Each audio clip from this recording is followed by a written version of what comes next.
ಸಿದ್ದು ಬಣದ ವಿರುದ್ಧ ಕೆಪಿಸಿಸಿ ಸಾರಥಿ ಡಿಕೆಶಿ ರಾಂಗ್ ಆಗಿದ್ದು ಯಾಕೆ? ಜಮೀರ್ ವಿರುದ್ಧ ಕನಕಪುರ ಬಂಡೆ ಬೆಂಕಿ ಉಗುಳಿದ್ದು ಹೇಗಿತ್ತು? ಕಾಂಗ್ರೆಸ್ನಲ್ಲಿ ಸಿಎಂ ಕುರ್ಚಿ ಕಾಳಗದ ನಡುವೆ ಎಂಟ್ರಿ ಕೊಟ್ಟಿರುವ ಆ ನಾಯಕ ಯಾರು? ಇದೆಲ್ಲವನ್ನ ನೋಡೋಣ ಕೈ ಕೋಲಾಹಲ ನ್ಯೂಸ್ ಟಾಪ್ 9 ನಲ್ಲಿ.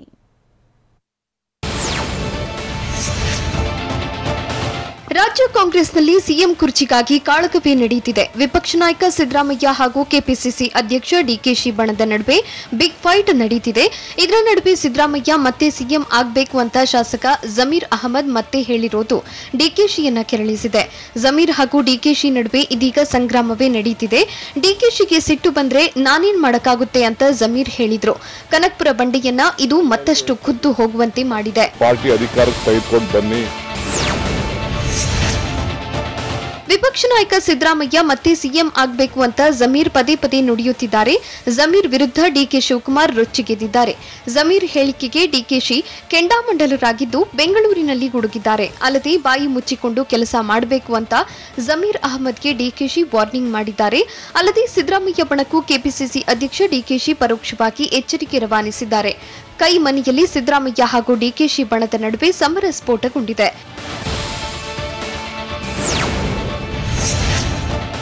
ಕಾಂಗ್ರೆಸ್ನಲ್ಲಿ ಅಧಿಕಾರಕ್ಕೇರೋ ಮುನ್ನವೇ ಕುರ್ಚಿಗಾಗಿ ಸಿದ್ದು ಹಾಗೂ ಡಿಕೆಶಿ ನಡುವೆ ಓಪನ್ ಫೈಟ್ ನಡೆಯುತ್ತಿದೆ. ಇತ್ತ ಬಾಯಿ ಮುಚ್ಚಿಕೊಂಡು ಕೆಲಸ ಮಾಡಬೇಕು ಅಂತ ಶಾಸಕ ಜಮೀರ್ ಅಹಮದ್ಗೆ ಕೆಪಿಸಿಸಿ ಅಧ್ಯಕ್ಷ ಡಿಕೆಶಿ ಖಡಕ್ ವಾರ್ನಿಂಗ್ ನೀಡಿದ್ದಾರೆ.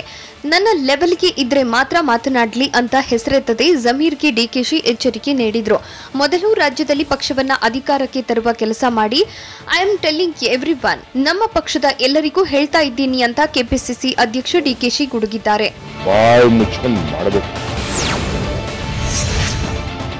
ವ್ಯಕ್ತಿ ಪೂಜೆ ಬಿಟ್ಟು ಪಕ್ಷಕ್ಕಾಗಿ ಕೆಲಸ ಮಾಡಿ ಅಂತ ಸಿದ್ದರಾಮಯ್ಯ ಬಣದ ನಾಯಕರಿಗೆ ಡಿಕೆಶಿ ಪರೋಕ್ಷವಾಗಿ ವಾರ್ನಿಂಗ್ ಕೊಟ್ಟಿದ್ದಾರೆ.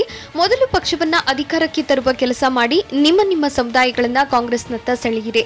ವ್ಯಕ್ತಿ ಪೂಜೆ ಬಿಟ್ಟು ಪಕ್ಷಕ್ಕಾಗಿ ಕೆಲಸ ಮಾಡಿ. ಸದ್ಯಕ್ಕೆ ಯಾವುದೇ ಹುದ್ದೆ ಖಾಲಿ ಇಲ್ಲ. ಎಲ್ಲಾ ಶಾಸಕರು ಕೂಡ ಮುಖ್ಯಮಂತ್ರಿ ಅಭ್ಯರ್ಥಿ ಅಂತ ಕೆಪಿಸಿಸಿ ಅಧ್ಯಕ್ಷ ಡಿಕೆ ಶಿವಕುಮಾರ್ ಸಿದ್ದು ಬಣಕ್ಕೆ ಟಾಂಗ್ ಕೊಟ್ಟಿದ್ದಾರೆ.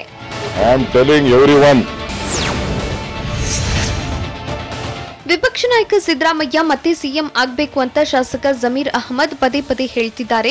ಇದಕ್ಕೆ ಡಿಕೆಶಿ ರೋಷಾಗ್ನಿ ಹೊರಹಾಕಿದ್ರು. ಡಿಕೆಶಿ ಬೆಂಕಿ ಉಗುಳ್ತಾ ಇದ್ದಂತೆ ದಾವಣಗೆರೆಯಲ್ಲಿ ಶಾಸಕ ಜಮೀರ್ ಅಹಮದ್ ಮತ್ತೆ ಕನಕಪುರ ಬಂಡೆಗೆ ಟಾಂಗ್ ಕೊಟ್ಟಿದ್ರು. ಡಿಕೆಶಿ ಸಿಟ್ಟಾದ್ರೆ ನಾನೇನು ಮಾಡೋದಕ್ಕೆ ಆಗಲ್ಲ, ನನ್ನ ಅಭಿಪ್ರಾಯ ಹೇಳಿದ್ದೇನೆ. ಸಿದ್ದರಾಮಯ್ಯ ಸಿಎಂ ಆಗ್ಲಿ ಅಂತ ಹೇಳ್ತಿದ್ದೇನೆ. ಇದು ಕೇವಲ ನನ್ನ ವೈಯಕ್ತಿಕ ಅಭಿಪ್ರಾಯ. ಸಿಎಂ ಯಾರಾಗಬೇಕೆಂದು ಹೈಕಮಾಂಡ್ ನಿರ್ಧರಿಸುತ್ತೆ ಅಂತ ದಾವಣಗೆರೆಯಲ್ಲಿ ಶಾಸಕ ಜಮೀರ್ ಅಹಮದ್ ತಿರುಗೇಟು ನೀಡಿದ್ರು.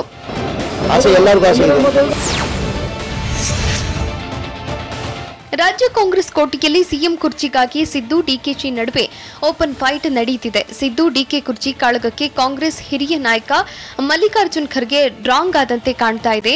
ಸಿದ್ದು ಡಿಕೆ ಮುನಿಸಿಗೆ ಮುಲಾಮು ಹಚ್ಚಲು ಖರ್ಗೆ ಎಂಟ್ರಿ ಕೊಟ್ರ. ಬೇಗುದಿ ಶಮನಕ್ಕೆ ಹೈಕಮಾಂಡ್ ದೊಡ್ಡ ಅಸ್ತ್ರವನ್ನೇ ಹೊಡಿತಾ ಅನ್ನೋ ಮಾತು ಕೇಳಿ ಬರ್ತಿದೆ.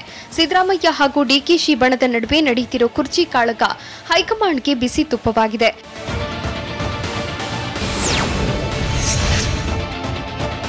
ಸಿಎಂ ಅಭ್ಯರ್ಥಿಯನ್ನ ತೀರ್ಮಾನಿಸೋದು ಹೈಕಮಾಂಡ್ ನೇತೃತ್ವದಲ್ಲಿ ನಿರ್ಣಯಗಳು ನಡೆಯೋದು ಅಂತ ಮೈಸೂರಿನಲ್ಲಿ ಕಾಂಗ್ರೆಸ್ ನಾಯಕ ಮಲ್ಲಿಕಾರ್ಜುನ್ ಖರ್ಗೆ ಹೇಳಿದ್ರು. ಬೆಂಗಳೂರು, ಮೈಸೂರು ಹಾಗೂ ಕಲಬುರಗಿಯಲ್ಲಿ ನಡೆಯಲ್ಲ. ಮೊದಲು ಕಾಂಗ್ರೆಸ್ ಪಕ್ಷವನ್ನ ಎಲ್ಲರೂ ಕಟ್ಟಲೇಬೇಕು. ಕಾಂಗ್ರೆಸ್ ಅನ್ನ ಅಧಿಕಾರಕ್ಕೆ ತರಲು ಸಂಖ್ಯಾಬಲ ಮಾಡಿಕೊಳ್ಳಿ. ಯಾರನ್ನ ಕ್ಯಾಪ್ಟನ್ ಮಾಡಬೇಕೆಂದು ಅವರೇ ಯೋಚಿಸುತ್ತಾರೆ ಅಂತ ಸಿಎಂ ಕುರ್ಚಿ ಕಾಳಗಕ್ಕೆ ಮಲ್ಲಿಕಾರ್ಜುನ್ ಖರ್ಗೆ ಟಾಂಗ್ ನೀಡಿದ್ದಾರೆ.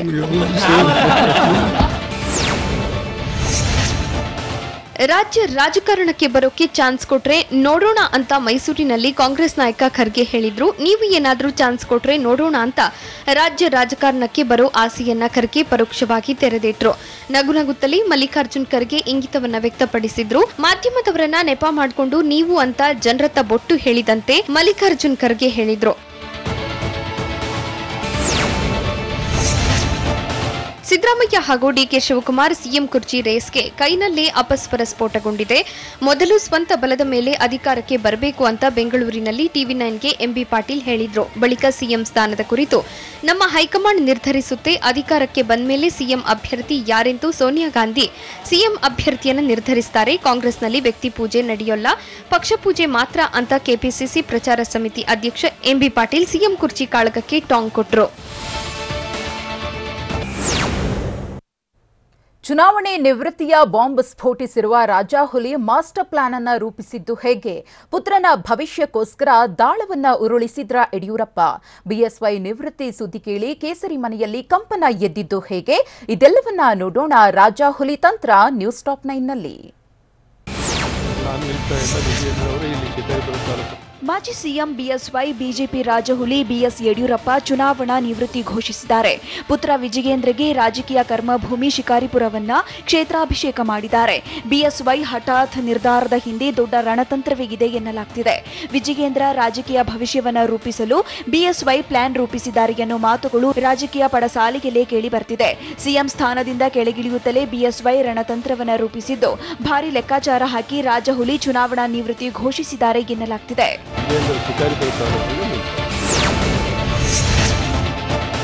ಶಿಕಾರಿ ವೀರ ಬಿಎಸ್ವೈ ನಿರ್ಧಾರದ ಹಿಂದಿನ ತಂತ್ರಗಾರಿಕೆ ಏನು ಅನ್ನೋದು ರಾಜ್ಯ ರಾಜಕೀಯದಲ್ಲಿ ದೊಡ್ಡ ಸದ್ದು ಮಾಡ್ತಿದೆ. ಸೈಲೆಂಟ್ ಆಗಿದ್ದ ಬಿಎಸ್ವೈ ಚುನಾವಣಾ ನಿವೃತ್ತಿ ಘೋಷಿಸಿದ್ದಕ್ಕೆ, ಶಿಕಾರಿಪುರವನ್ನ ಮಗನಿಗಾಗಿ ತ್ಯಾಗ ಮಾಡಿದ್ಯಾಕೆ ಅನ್ನೋ ಕೇಸರಿ ಕೋಟೆಯಲ್ಲಿ ಮಾತ್ರವಲ್ಲ ರಾಜಕೀಯದಲ್ಲಿ ಎದ್ದಿರೋ ಪ್ರಶ್ನೆಯಾಗಿದೆ. ಶಿಕಾರಿಪುರ ಕ್ಷೇತ್ರದಲ್ಲೇ ನಿಂತು ಬಿಎಸ್ವೈ ಚುನಾವಣಾ ನಿವೃತ್ತಿ ಘೋಷಿಸಿದ್ದಾರೆ. ಪುತ್ರನನ್ನ ನನಗಿಂತ ಅತಿ ಹೆಚ್ಚು ಮತಗಳ ಅಂತರದಿಂದ ಗೆಲ್ಲಿಸಿಕೊಡುವಂತೆ ಕಹಳೆ ಮೊಳಗಿಸಿದ್ದಾರೆ.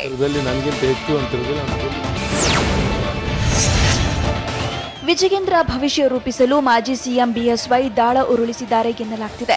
2018ರಲ್ಲಿ ವಿಜಯೇಂದ್ರಗೆ ವರುಣ ಕ್ಷೇತ್ರ ಕೈತಪ್ಪಿತ್ತು. ಸಿಎಂ ಬಸವರಾಜ ಬೊಮ್ಮಾಯಿ ಸಂಪುಟದಲ್ಲೂ ಮಗನಿಗೆ ಮಂತ್ರಿಗಿರಿ ಸಿಗಲಿಲ್ಲ. ಅಲ್ಲದೆ ಮಗನ ಮೇಲ್ಮನೆ ಪ್ರವೇಶ ಅಂದ್ರೆ ವಿಧಾನ ಪರಿಷತ್ಗೆ ಕಳಿಸುವುದಕ್ಕೆ ಮಾಡಿದ ಪ್ರಯತ್ನಗಳು ವಿಫಲವಾಗಿತ್ತು. ರಾಜ್ಯ ಪ್ರಧಾನ ಕಾರ್ಯದರ್ಶಿ ಹುದ್ದೆಯೂ ಬಿವೈವಿಗೆ ಸಿಗಲಿಲ್ಲ. ಹೀಗಾಗಿ ಬಿವೈ ವಿಜಯೇಂದ್ರಗಾಗಿ ಬಿಎಸ್ವೈ ರಾಜಕೀಯ ತಂತ್ರಗಾರಿಕೆ ಹೆಣೆದಿದ್ದಾರೆ ಎನ್ನಲಾಗ್ತಿದೆ. ಬಹಿರಂಗವಾಗಿ ನಿವೃತ್ತಿ ಘೋಷಿಸಿ ಹೈಕಮಾಂಡ್ಗೆ ಸ್ಪಷ್ಟ ಸಂದೇಶ ರವಾನಿಸಿದ್ದಾರೆ ಎನ್ನುವ ಮಾತುಗಳು ಕೇಳಿ ಬರ್ತಿದೆ.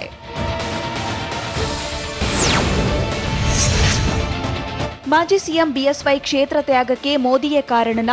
ಯಡಿಯೂರಪ್ಪನವರ ಈ ನಿರ್ಧಾರ ತೀವ್ರ ಅನಿವಾರ್ಯವಾಗಿತ್ತ ಅನ್ನೋದು ಕೂಡ ಸದ್ಯಕ್ಕೆ ಕಾಡ್ತಿರೋ ಪ್ರಶ್ನೆ. ಯಾಕಂದ್ರೆ ಕುಟುಂಬ ರಾಜಕಾರಣಕ್ಕೆ ಅವಕಾಶ ಇಲ್ಲ ಎಂದು ಪ್ರಧಾನಿ ಮೋದಿ ಗಟ್ಟಿ ನಿಲುವು ತಳೆದಿದ್ರು. ಹೀಗಾಗಿ ಬಿಎಸ್ವೈ ದಾಳ ಉರುಳಿಸಿದ್ದಾರೆ ಎನ್ನಲಾಗ್ತಿದೆ. ವರುಣಾದಲ್ಲಿ ವಿಜಯೇಂದ್ರಗೆ ಟಿಕೆಟ್ ನಿರಾಕರಣೆ ಮಾಡಲಾಗಿತ್ತು. ಬಿಎಸ್ವೈ ಪುತ್ರನಿಗೆ ಪರಿಷತ್ ಸ್ಥಾನ ಕೂಡ ದಕ್ಕಲಿಲ್ಲ. ಹೀಗಾಗಿ ಎಲ್ಲಾ ಲೆಕ್ಕಾಚಾರ ಮಾಡಿಯೇ ಬಿಎಸ್ವೈ ನಿವೃತ್ತಿ ಘೋಷಿಸಿದ್ದಾರೆ ಅನ್ನೋ ಮಾತುಗಳು ಸುಳಿದಾಡ್ತಿವೆ.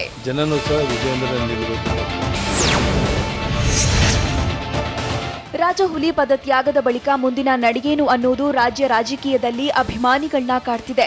ಪಕ್ಷದಲ್ಲಿ ಮಾರ್ಗದರ್ಶಕರಾಗಿ ಇರ್ತಾರಾ ಅಥವಾ ಬಿಎಸ್ವೈ ಸಕ್ರಿಯ ರಾಜಕಾರಣದ ಭವಿಷ್ಯ ಹೇಗಿರಲಿದೆ ಅನ್ನೋದು ಕುತೂಹಲ ಮೂಡಿಸಿದೆ. ಈಗಾಗಲೇ ಮಾಜಿ ಸಿಎಂ ಬಿಎಸ್ವೈ ಹೇಳಿರುವಂತೆಯೇ ನಾನು ರಾಜ್ಯ ಪ್ರವಾಸವನ್ನ ಮಾಡಿ ಬಿಜೆಪಿಯತ್ತ ಮತ್ತೆ ಅಧಿಕಾರಕ್ಕೆ ತರ್ತೇನೆ ಎಂದಿದ್ದಾರೆ. ಸಿಎಂ ಸ್ಥಾನಕ್ಕೆ ರಾಜೀನಾಮೆ ಘೋಷಣೆ ಮಾಡಿದ ಟೈಮ್ನಲ್ಲಿ ಮಾಜಿ ಸಿಎಂ ಬಿಎಸ್ವೈ ಇದೇ ಮಾತುಗಳನ್ನಾಡಿದ್ರು. ಬಿಎಸ್ವೈ ಮುಂದಿನ ನಡೆ ಏನು ಅನ್ನೋದು ಇನ್ನು ಸಸ್ಪೆನ್ಸ್ ಆಗಿಯೇ ಉಳಿದಿದೆ.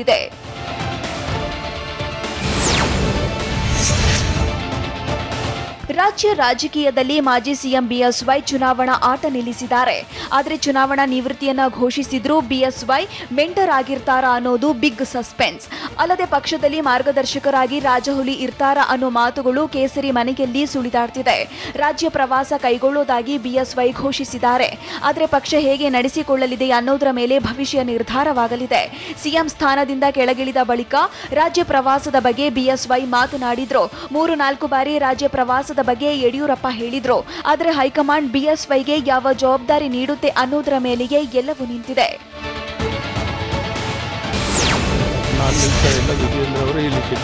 ಶಿಕಾರಿಪುರ ವಿಧಾನಸಭೆ ಕ್ಷೇತ್ರಕ್ಕೆ ಪುತ್ರ ವಿಜಯೇಂದ್ರ ಹೆಸರನ್ನ ಬಿಎಸ್ವೈ ಘೋಷಣೆ ಮಾಡಿದ ತಕ್ಷಣ ಟಿಕೆಟ್ ಸಿಕ್ಕೇ ಬಿಡುತ್ತಾ ಅನ್ನೋದು ಸದ್ಯ ಆಗ್ತಿರೋ ಚರ್ಚೆ. ಆದರೆ 2018ರಲ್ಲಿ ವರುಣ ಕ್ಷೇತ್ರದಿಂದ ವಿಜಯೇಂದ್ರ ಸ್ಪರ್ಧಿಸುತ್ತಾರೆ ಎನ್ನಲಾಗಿತ್ತು. ಆದರೆ ನಾಮಪತ್ರ ಸಲ್ಲಿಕೆಗೆ ಕೇವಲ 12 ಗಂಟೆ ಬಾಕಿ ಇರುವಾಗಲೇ ಬಿಗ್ ಶಾಕ್ ಎದುರಾಗಿತ್ತು.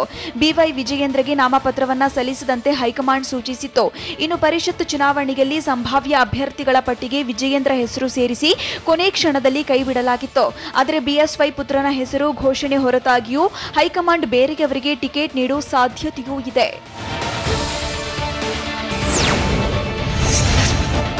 2023ರ ವಿಧಾನಸಭೆ ಚುನಾವಣೆಯಲ್ಲಿ ಶಿಕಾರಿಪುರದಿಂದ ಪುತ್ರನ ಸ್ಪರ್ಧೆ ಬಗ್ಗೆ ಬಿಎಸ್ವೈ ಬಹಿರಂಗವಾಗಿಯೇ ಘೋಷಿಸಿದ್ದಾರೆ.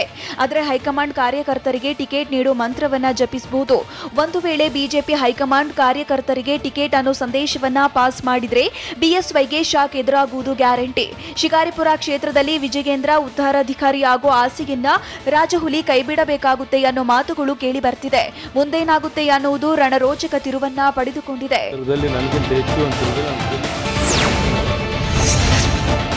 ಮಾಜಿ ಸಿಎಂ ಬಿಎಸ್ವೈ ಚುನಾವಣಾ ನಿವೃತ್ತಿ ಘೋಷಿಸಿರುವುದು ರಾಜ್ಯ ಬಿಜೆಪಿಯಲ್ಲಿ ದೊಡ್ಡ ಸಂಚಲನ ಸೃಷ್ಟಿಸಿದೆ. ಬಿಎಸ್ವೈ ಗುಡ್ ಬೈ ಹೇಳಿರುವುದು ಕೆಲ ಬಿಜೆಪಿ ಅತಿರಥರಿಗೆ ಟೆನ್ಷನ್ ಜೊತೆಗೆ ಡವಡವ ಶುರುವಾಗಿದೆ.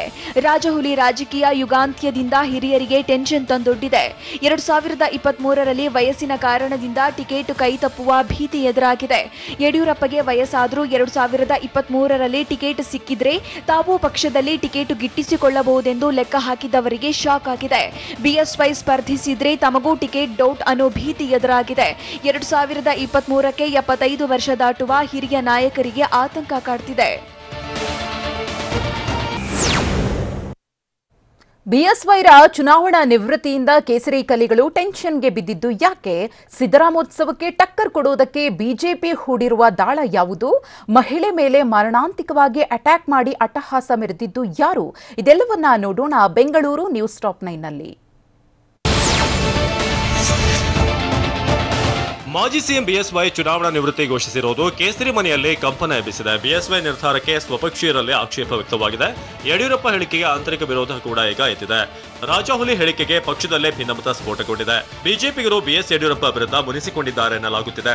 ರಾಜಕೀಯ ಕರ್ಮಭೂಮಿಯಲ್ಲಿ ನಿಂತು ಬಿಎಸ್ವೈ ಹಠಾತ್ ನಿರ್ಧಾರವನ್ನ ಘೋಷಿಸಿದ್ದು ಕೇಸರಿ ಕಲಿಗಳು ಶೇಕ್ ಆಗಿದ್ದಾರೆ.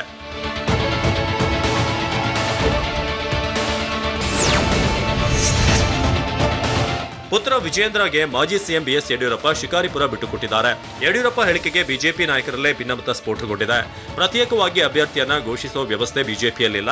ಒಬ್ಬರ ಹೆಸರು ಘೋಷಣೆ ಮಾಡಿದ್ರೆ ಉಳಿದವರು ಕೇಳುವುದಿಲ್ವಾ? ಇಂಥ ಮಾತುಗಳು ಇದೀಗ ಬಿಜೆಪಿ ಮನೆಯಲ್ಲಿ ಒಳಗೊಳಗೆ ಸುಳಿದಾಡುತ್ತಿದೆ.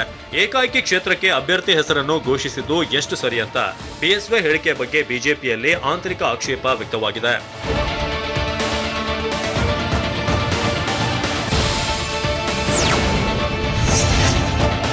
ರಾಜ್ಯ ರಾಜಕೀಯದಲ್ಲಿ ಬಿಎಸ್ವೈ ಚುನಾವಣಾ ನಿವೃತ್ತಿ ಘೋಷಿಸಿರುವ ಸುದ್ದಿ ದೊಡ್ಡ ಸಂಚಲನವನ್ನೇ ಸೃಷ್ಟಿಸಿದೆ. ಇತ್ತ ಸಿದ್ದರಾಮೋತ್ಸವದ ಆತಂಕ ಕಾಂಗ್ರೆಸ್ಗಷ್ಟೇ ಅಲ್ಲ, ಬಿಜೆಪಿ ನಾಯಕರನ್ನು ಭಾರಿ ಕಾಡುತ್ತಿದೆ. ಸಿದ್ದರಾಮೋತ್ಸವಕ್ಕೆ ಬಿಜೆಪಿ ತಲೆಕೆಡಿಸಿಕೊಂಡಿದೆ. ಆಡಳಿತ ಪಕ್ಷಕ್ಕೂ ಸಿದ್ದು ಉತ್ಸವದ ಟೆನ್ಷನ್ ಶುರುವಾಗಿದೆ. ಬಿಜೆಪಿಗೆ ಸಮುದಾಯದ ವೋಟ್ ಕೈತಪ್ಪುವ ಭೀತಿ ಎದುರಾಗಿದೆ. ಸಿದ್ದರಾಮೋತ್ಸವ ವಿರುದ್ಧ ಬಿಜೆಪಿ ಹೊಸ ಪ್ಲಾನ್ ಮಾಡಿದೆಯಂತೆ. ಕಾಂಗ್ರೆಸ್ಗೆ ಬಿಗ್ ಟಕ್ಕರ್ ಕೊಡೋದಕ್ಕೆ ಕೇಸರಿ ಕಲಿಗಳು ಒಳಗೊಳಗೆ ರಣತಂತ್ರ ರೂಪಿಸಿದ್ದಾರೆ ಎನ್ನಲಾಗ್ತಿದೆ.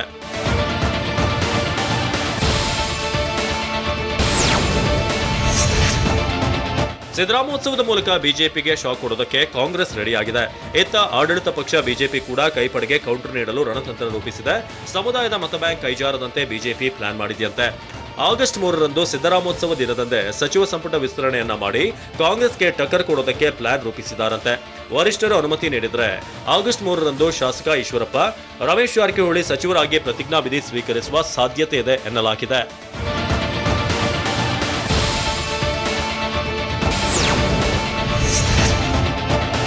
ಕಾಂಗ್ರೆಸ್ ನಾಯಕರು ಸಿದ್ದರಾಮೋತ್ಸವ ಆಚರಿಸುವ ಮೂಲಕ ಶಕ್ತಿ ಪ್ರದರ್ಶನಕ್ಕೆ ಸಜ್ಜಾಗಿದ್ದಾರೆ. ಸಿದ್ದರಾಮೋತ್ಸವಕ್ಕೆ ಖಡಕ್ ಟಕ್ಕರ್ ಕೊಡೋದಕ್ಕೆ ಬಿಜೆಪಿ ಮಾಸ್ಟರ್ ಪ್ಲಾನ್ ಮಾಡಿದೆ. ಸಮುದಾಯದ ವೋಟ್ಗಳು ಕೈಜಾರದಂತೆ ಒಳಗೊಳಗೆ ರಣತಂತ್ರ ರೂಪಿಸಲಾಗಿದೆ. ಕುರುಬ ವೋಟ್ ಬ್ಯಾಂಕ್ ಹಿಡಿದಿಡಲು ಬಿಜೆಪಿ ಸ್ಕೆಚ್ ಹಾಕಿದ್ದು, ಕುರುಬ ಸಮಾಜಕ್ಕೆ ಸಚಿವ ಸ್ಥಾನ ನೀಡಲು ಲೆಕ್ಕಾಚಾರ ಹಾಕಲಾಗಿದೆ. ಸಿದ್ದರಾಮೋತ್ಸವ ದಿನದಂದೇ ಸಚಿವ ಸಂಪುಟ ವಿಸ್ತರಣೆ ಮಾಡೋದಕ್ಕೆ ಬಿಜೆಪಿ ಸಜ್ಜಾಗಿದೆ ಅನ್ನೋ ಮಾತುಗಳು ಕೇಳಿಬರ್ತಿವೆ. ಜಮೀನಿನ ಮಧ್ಯೆ ಹೆಲಿಕಾಪ್ಟರ್ ತುರ್ತು ಭೂಸ್ಪರ್ಶ ಮಾಡಿದ್ದು ಎಲ್ಲಿ? ರಾಜ್ಕುಮಾರ್ ಠಾಕರೆ ವಿರುದ್ಧ ನವ್ಯಶ್ರೀ ಬಾಂಬ್ ಸ್ಫೋಟಿಸಿದ್ದು ಹೇಗೆ? ಬೆಂಗಳೂರಿನಲ್ಲಿ ಸ್ಟಾಫ್ ನರ್ಸ್ ಆತ್ಮಹತ್ಯೆ ಮಾಡಿಕೊಂಡಿದ್ದು ಯಾಕೆ? ಇದೆಲ್ಲವನ್ನು ನೋಡೋಣ ಕರ್ನಾಟಕ ನ್ಯೂಸ್ ಟಾಪ್ 9ನಲ್ಲಿ. ರಾಮನಗರ ಜಿಲ್ಲೆ ಕನಕಪುರ ಬಳಿಯ ಜಮೀನಿನಲ್ಲಿ ತಾಂತ್ರಿಕ ಕಾರಣದಿಂದ ಹೆಲಿಕಾಪ್ಟರ್ ತುರ್ತು ಭೂಸ್ಪರ್ಶವನ್ನ ಮಾಡಿದೆ. ತಮಿಳುನಾಡಿನಿಂದ ಬೆಂಗಳೂರು ಕಡೆ ಹೊರಟಿದ್ದ ಹೆಲಿಕಾಪ್ಟರ್ ತುರ್ತು ಭೂಸ್ಪರ್ಶ ಮಾಡಿದೆ. ತರಬೇತಿ ನೀಡುವ ವೇಳೆ ತಾಂತ್ರಿಕ ದೋಷ ಕಂಡುಬಂದಿದೆ. ಈ ವೇಳೆ ಎಮರ್ಜೆನ್ಸಿ ಲ್ಯಾಂಡ್ ಆಗಿದ್ದು 20 ನಿಮಿಷಕ್ಕೂ ಹೆಚ್ಚು ಕಾಲ TZ9002 ಹೆಲಿಕಾಪ್ಟರ್ ಹಾರಾಟ ಸ್ಥಗಿತಗೊಳಿಸಲಾಗಿತ್ತು. ತಾಂತ್ರಿಕ ಸಮಸ್ಯೆ ಸರಿಪಡಿಸಿದ ಬಳಿಕ TZ9002 ಹೆಲಿಕಾಪ್ಟರ್ ಬೆಂಗಳೂರು ಕಡೆ ಹಾರಾಟ ಆರಂಭಿಸಿತು.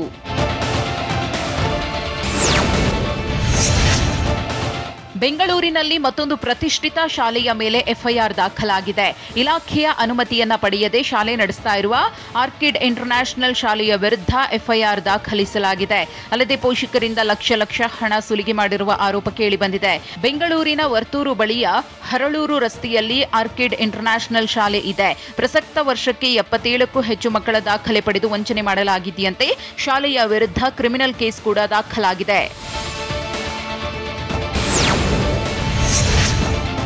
ಬೆಂಗಳೂರಿನಲ್ಲಿ ಆರ್ಕಿಡ್ ಇಂಟರ್ನ್ಯಾಷನಲ್ ಶಾಲೆಯ ಕಳ್ಳಾಟ ಬಯಲಾಗಿದೆ. ಕಳೆದ 1 ವಾರದ ಹಿಂದೆ ಮಾಗಡಿ ರಸ್ತೆಯ ಶಾಲೆಯ ವಿರುದ್ಧ ಎಫ್ಐಆರ್ ದಾಖಲಾಗಿತ್ತು. ಮಾಗಡಿ ರಸ್ತೆಯಲ್ಲಿರುವ ಆರ್ಕಿಡ್ ಇಂಟರ್ನ್ಯಾಷನಲ್ ಶಾಲೆ ವಿರುದ್ಧ ಸ್ಫೋಟಕ ಆರೋಪ ಕೇಳಿಬಂದಿತ್ತು. 1 ರಿಂದ 7ರವರೆಗೆ ಶಾಲೆ ಆರಂಭಿಸಿ ಪೋಷಕರಿಂದ ಶುಲ್ಕ ಸುಲಿಗೆಯನ್ನ ಮಾಡಿದ್ದಾರೆ ಎನ್ನಲಾಗಿದೆ. ಸದ್ಯ ಶಾಲೆಗೆ ಅನುಮತಿ ಇಲ್ಲದ ಕಾರಣ ಮಕ್ಕಳ ಸ್ಥಿತಿ ಅತಂತ್ರವಾಗಿದೆ. ಇದರ ನಡುವೆ ಈಗ ವರ್ತೂರು ಬಳಿಯ ಹರಳೂರು ರಸ್ತೆಯಲ್ಲಿರುವ ಶಾಲೆಯ ವಿರುದ್ಧವೂ ಎಫ್ಐಆರ್ ದಾಖಲಾಗಿದೆ. 2 ಶಾಲೆಯ ಮಕ್ಕಳನ್ನ ಬೇರೆಡೆಗೆ ಸ್ಥಳಾಂತರಿಸಲು ಶಿಕ್ಷಣ ಇಲಾಖೆ ಆದೇಶಿಸಿದೆ.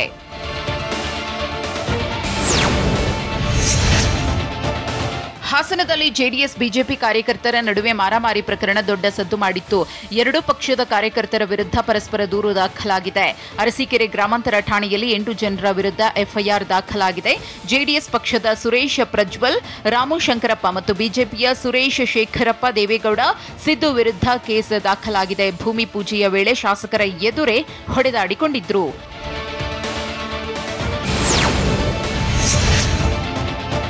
ಕಾಂಗ್ರೆಸ್ ಯುವ ನಾಯಕಿ ನವ್ಯಶ್ರೀ ಮತ್ತು ತೋಟಗಾರಿಕೆ ಇಲಾಖೆಯ ಅಧಿಕಾರಿ ರಾಜ್ಕುಮಾರ್ ಟಾಕಳೆ ನಡುವಿನ ಆರೋಪ ಪ್ರತ್ಯಾರೋಪ ಸದ್ದು ಮಾಡುತ್ತಿದೆ.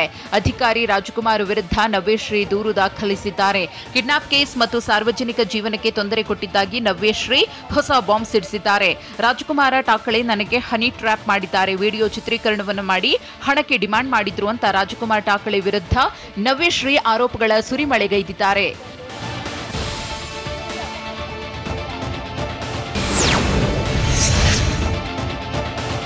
ಬೆಳಗಾವಿ ತೋಟಗಾರಿಕೆ ಇಲಾಖೆಯ ಅಧಿಕಾರಿ ರಾಜ್ಕುಮಾರ್ ಟಾಕಳೆ ವಿರುದ್ಧ ಕೈ ಯುವ ನಾಯಕಿ ನವ್ಯಶ್ರೀ ಮತ್ತೊಂದು ಬಾಂಬ್ ಸ್ಫೋಟಿಸಿದ್ದಾರೆ. ಕುಮಾರಕೃಪಾ ಗೆಸ್ಟ್ ಹೌಸ್ ಪಕ್ಕದ ಗಣಪತಿ ದೇವಸ್ಥಾನದಲ್ಲಿ ನಾವು ಮದುವೆಯಾಗಿದ್ದೆವು. ಬೆಳಗಾವಿಯ ಗಣೇಶಪುರ ಬಳಿ ನನ್ನನ್ನು ಕಿಡ್ನಾಪ್ ಮಾಡಿಕೊಂಡು ಹೋಗಿರ್ತಾರೆ. ನನಗೂ ರಾಜ್ಕುಮಾರ್ಗೂ ಸಂಬಂಧ ಇಲ್ಲ ಅಂತ ಬರೆಸಿಕೊಳ್ತಾರೆ.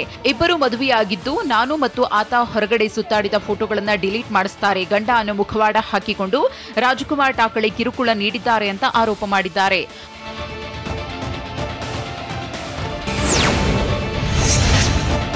ಆಪರೇಷನ್ ಕಮಲದ ವೇಳೆ ನಡೆದ ಸ್ಫೋಟಕ ಸಂಗತಿಗಳನ್ನು ಕಾಂಗ್ರೆಸ್ ಯುವ ನಾಯಕಿ ನವ್ಯಶ್ರೀ ತೆರೆದಿಟ್ಟಿದ್ದಾರೆ. 4 ಜನ ಸೇರ್ಕೊಂಡು ಸೀಕ್ರೆಟ್ ಟಾಸ್ಕ್ ಮಾಡಿದ್ವಿ. ಮುಂಬೈಗೆ ಹೋದ ಶಾಸಕರನ್ನ ಹಿಂಬಾಲಿಸೋದು ನಮ್ಮ ಟಾಸ್ಕ್ ಆಗಿತ್ತು.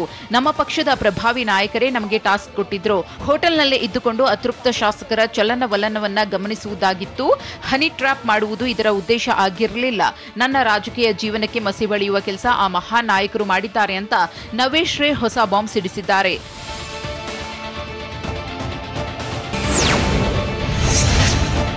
ಮಂಜಿನನಗರಿ ಕೊಡಗಿನಲ್ಲಿ ಮಳೆ ನಿಂತರೂ ಭೂಕುಸಿತ ಮಾತ್ರ ನಿಂತಿಲ್ಲ. ಜನರು ನಿದ್ದೆಯಲ್ಲೂ ಬೆಚ್ಚಿ ಬೀಳುವಂತಹ ಪರಿಸ್ಥಿತಿ ಇದೀಗ ನಿರ್ಮಾಣವಾಗಿದೆ. ಮಡಿಕೇರಿ ತಾಲೂಕಿನ ಮದೆನಾಡು ಸಮೀಪದ ಬೆಟ್ಟದಲ್ಲಿ ಭೂಕುಸಿದಿದ್ದು ಗುಡ್ಡದ ಭೂತದ ಆತಂಕ ಹೆಜ್ಜೆಗೂ ಹೆಚ್ಚಾಗಿದೆ. ಸೀಮೆ ಹುಲ್ಲುಕಜೆ ಬೆಟ್ಟದಲ್ಲಿ ಭೂಕುಸಿತವಾಗಿ ಆತಂಕ ಮತ್ತಷ್ಟು ಮನೆ ಮಾಡಿದೆ. ಭಾರೀ ಶಬ್ದದೊಂದಿಗೆ ಕೆಸರು ರಾಶಿ ಕೊಚ್ಚಿ ಬಂದಿದೆ. ಹೀಗಾಗಿ ಮಳೆ ಆರ್ಭಟ ತಗ್ಗಿದ್ರೂ ಅವಾಂತರ ಮಾತ್ರ ಕಡಿಮೆಯಾಗಿಲ್ಲ ಅಂತ ಕೊಡಗು ಜನ ಕಂಗಾಲಾಗಿದ್ದಾರೆ.